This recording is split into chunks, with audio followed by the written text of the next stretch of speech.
ito ay rated SPG. Striktong patnubay at gabay ng magulang ang kailangan.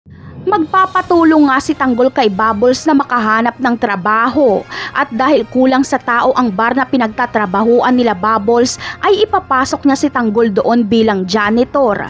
Selos naman ang mararamdaman ni Boss B kay Tanggol dahil pogi ito at makikita niyang close ito ni Bubbles, kaya ang siste ay pag-iinitan niya si Tanggol. Samantala, may mga customer naman namang babastos kay Bubbles. Imbis na pumalag si Bubbles ay magsusumbong siya kay Boss B. Kaya si Boss B ang haharap sa mga bastos na customer at pagsasabihan niya ito.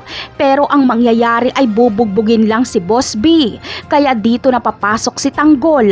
Papatumbahin niya ang mga bastos na customer. Hahanga naman kay Tanggol ang mga kababaihan kaya si Bubbles naman ang makakaramdam ng selos. Dito ay magiging maganda na ang pakikitungo ni Boss B kay Tanggol. Hindi niya na ito pag-iinitan at gagawin niya na itong bouncer. Masaya si Tanggol sa bago niyang trabaho.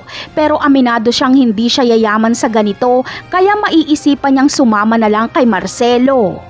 Sa kabilang banda naman ay pagsisisihan nga ni Olga kung bakit hindi niya pa pinatay si Tanggol noon. Panonoorin ni Olga ang video sa kanyang cellphone kung saan pinapahirapan nila Espina si Tanggol at dito ay mahuhuli ni Ramon si Olga na nanonood. Halatang magugulat si Olga kaya gustong makuha ni Ramon ang cellphone ni Olga. Ramdam kasi ni Ramon na may itinatago si Olga sa kanyang cellphone. Napakarami pa nating dapat abangan sa mga susunod na episode. Paalam!